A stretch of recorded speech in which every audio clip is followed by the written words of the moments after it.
I'm Mike Matchett, Small World Big Data, and I'm here with some great folks from Zerto talking about their latest and greatest technologies and some of the cool things they're bringing out. Right now I've got Lee Kaminski, Principal Product Manager of Zerto. Welcome, Lee. Hey Mike, great to see you again. So tell me at first a little bit about what just the exciting thing is that's going on with analytics in the Zerto product line. 7.0 is out.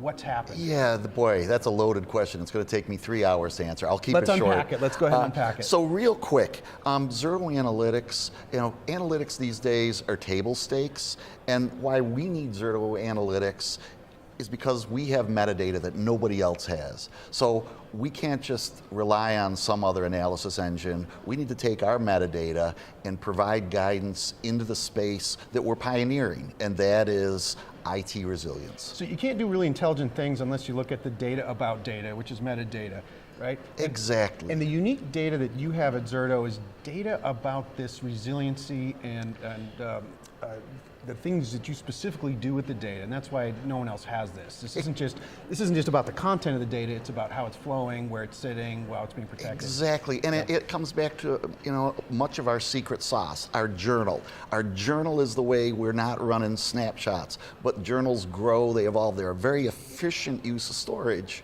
But you need analytics to understand how that journal is growing and being efficient and how to optimize that. All right, let's talk a little bit about this replication journal before we get into the analytics. Sure. Because it's kind of a new idea that you're going to keep replicating data back and then journal it as you go so that effectively you can replace some backup use cases, right? You betcha, and it's, to even take a small step backward, all we're doing with the journal, making it sound easy, it's a very hard thing to do, but incrementally keep track of changes. So that means that we can have RPOs on the order of seconds, and then to the backup case, to the LTR case, we can store data for years and still maintain that RPO of seconds. So with all of that, the journal is the thing that allows us to do that. That's really our secret. So many of our analytics circle around that journal. How to be effective, how to keep your RTOs below 10 seconds, and how much time do you want to store? Are there a lot of knobs and switches on that journal that someone has to manipulate and know for themselves? Or is this where we're trying to add intelligence? That's a great question. And stepping way back to Zerto's mantra and our history is we've got to take a real hard problem and make it really simple for a user. So basically, no, all you have to do is say, for the journal, how much history would I like to store? To date, it's up to 30 days, and with the latest 7.0 release, it's years. Okay, so you've got metadata now, you've got this journal which has got some very unique perspectives on people's whole environments, protection groups, how much data is there, what's being protected, what's not. What are you doing with it in analytics specifically that's so interesting today? So, great question. First thing we did, through 2018, we brought up all our data and all our metadata in an organized way through this Zerto Analytics delivery. And now the journey that we're heading into involves analytics for planning, making planning simple. If you want to move to the cloud, if you want to move to a geographically different on-prem location, we make that really easy to plan and deploy. So yeah, all I hear is about multi-cloud and hybrid cloud, and we're going to replicate not just within a location these days, but among locations. That's part of the migration story that you guys get to and everything. Tell me about this planning though. Is this planning for cost, capacity, risk, performance? What are we actually planning now with these analytics? Great question. So we're the experts at IT resilience, and we partner up with great shops, like Microsoft. So what we do is provide the details of the resources that are needed for planning. And what we really want to do is, as we partner up with Microsoft, they're the experts at understanding the different services that could best meet those resources. So with this great partnership, we provide the technical needs, the resource capacities, and then we partner up to understand quick turn understandings of cost. All right, so I think at this point it'd be great to see a little demo. Okay with you? Yeah, that would be great. All right, let's cut to a demo of some of these analytics. This is the analytics dashboard, been available for almost 3 years now. And I'm just going to step through a couple of the high level features. There's so much here, we could spend an hour going through it.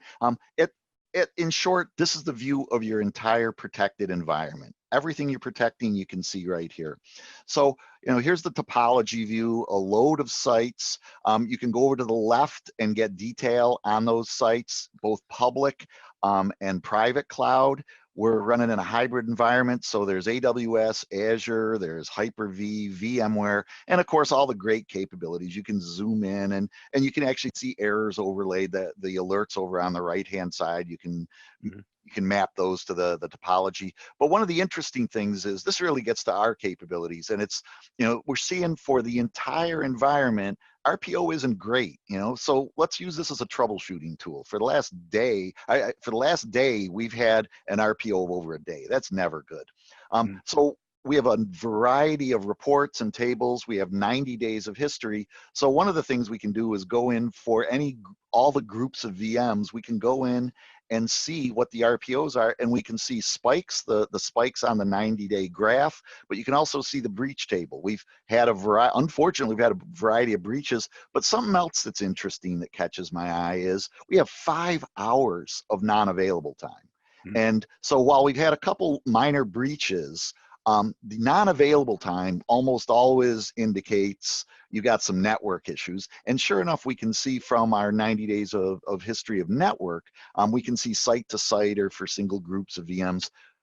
We're not really taxing. However, we are having network outages. So that is going to impact our RPO. So we can see immediately, in a matter of about 30 seconds, I could click around, see that we had some bad behaving VMs, some bad behaving VM protection, and it was probably root cause down to the network. So I take the next steps there and to really start digging into what's going on with my network.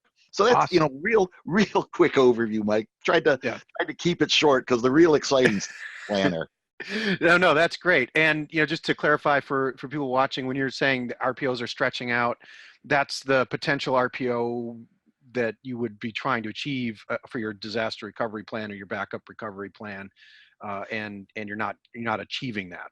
Yeah, absolutely. Of course, we're continuously measuring and storing the RPO that is available. And you're right. We also have the ability to set that threshold so we can be alerted to any breaches of those SLAs. You got it. All right. Let's take a look at what you've got now available in, I heard you say Planner. That excites me because planning to me talks about prediction and predictive capabilities and being proactive and being able to strategize. I love that stuff. Yeah, exactly. And up until recently, we've been very much about troubleshooting, getting a load of very rich data to help users, solve challenges in their environment. Well, now we've made a big step forward with Planner, and this is pretty exciting stuff. I'm going to move to a different environment now. So now we're more in a formative stage where we've got 7 sites, but we've only put 6 VMs under protection. And so what we're going to do with Planner is we go out to all the vCenters, we connect to the vCenters, and we understand all the unprotected VMs. So we give that menu, make that available, and then as we see those, you've got it. That's exactly right. And one other very important point, a requirement from day one, is that this has to be quick. We're talking, maybe 1 second response time, not even 10 seconds, certainly not, a half-hour report. You want to be able to say, for this group of VMs, what's it going to take in Azure? What's it going to take on-prem? So you know what? Enough talk about. Let me show me. Here. So this is our environment, and we've, as I said, we've got the 7 sites. We've got 6 VMs set up, and this is the standard dashboard with Zerto Analytics. But if you click the What's New tab up above, you can see, actually up an aside, we've added the What's New tab so everyone knows that when we add things on a month or every other month basis, you can go ahead and immediately understand what's new. So what's new in this case is the Planning tab. So I'm going to click on the Planning tab, and our goal is to make really difficult things very easy. So let's make planning really easy. I'm going to click on VM selection because that would be my first step. You don't have a lot of choices here, Lee. Right, made it pretty simple for you. So here you go. These are our sites. Over on the left, it's a standard, standard model that folks are used to working with. So we pick a site. We pick somewhere, not this site. Let's go a little more modest. Let's 7 VMs on this one site. Let's select them all, move them over to be protected. So those are in production running. We're not touching them. We're just figuring out what it's going to take. So let's size Azure first. So for this group of 7 VMs, how do we know what the size is? We click, and here's the answer. It's that quick. So up in this top bar, there's the answer. ZCA is really the mechanism that gets installed up in the cloud such that we can protect those production VMs. And then you can see the network and the storage requirements. Our journal size, of course, that's our secret sauce. And then the total recovery disk size. Those are very powerful, very efficient mechanisms, but they're hard to size. So that's why we've produced this tool, so that users have a confidence on what they're sizing, what they're going to have to budget for in Azure environment. And in this table here, there's details per VM. So we've got, for our existing base, these are all the metrics that they're looking for when they want to get clever about how to group their VMs. We have these models called VPGs, which is a collection, virtual protection groups of VMs. So these are tools that also help them understand how they want to sort out their protection long before they ever commit. And you can see again our source site, our selected VMs, and that our target platform is Azure. So we've made some assumptions, and going forward, we continue to refine this. Every month we get better. With compression, a pretty standard compression ratio for our bandwidth is 50%. These estimates are based on a journal history of 24 hours. And of course, we have journal histories we support up to 30 days. So those are for our recovery points, where you can recover to any point in time. And actually, you just clicked on Excel and CSV. So if you want to do number crunching in a spreadsheet, you can just export those. So let's say I wanted to go on-prem with a vCenter. I wanted to use my second data center. And there's the answer. That's how quick it was. Same set of stats. Since we're going on-prem, we're not going to be deploying the ZCAs. We only need to know what the network and then the total storage requirements are with all the data. Awesome. And awesome. That's it. I mean, we try, like I said, we try to make it really, really easy. Take something really hard and make it really easy. Yeah, I was waiting for all the nonlinear curves that I used to have to work with and try to draw the results out here. And I was like, wait a minute, you just popped up the answers straight up. So this is awesome, Lee. Thanks. Hey, so Mike, you just saw it in the demo. Everything we do makes a user's job easy. And so I want to be clear, on that demo, we didn't do any time edits. That's exactly how fast Planner is. So a user can say, I have these VMs I'd like to protect in Azure. What would it take to protect in AWS or on-prem? So we make it very, very easy for a user to make an informed decision. It's that intelligence that you bring to the table, I think, that's really valuable, because somebody has to put a lot of effort into actually moving and take advantage of multi-cloud. Right. Everyone's talking about multi-cloud, but to really enable that, you have to know what you're doing and to be prepared, even to make plan A and plan B. I think this is going to be really useful for folks. Agreed. And there's two stages in planning. One is very early stage costs that we talked about a little while ago, but the other one is, all right, we're committed. We know what we want to do, but especially getting the right bandwidth set up in networks, having the confidence that you know exactly the resources you need, exactly the pipe you need. Yeah. There's power in that, because sometimes knowledge is power. Knowledge is always power, right? Exactly. Right.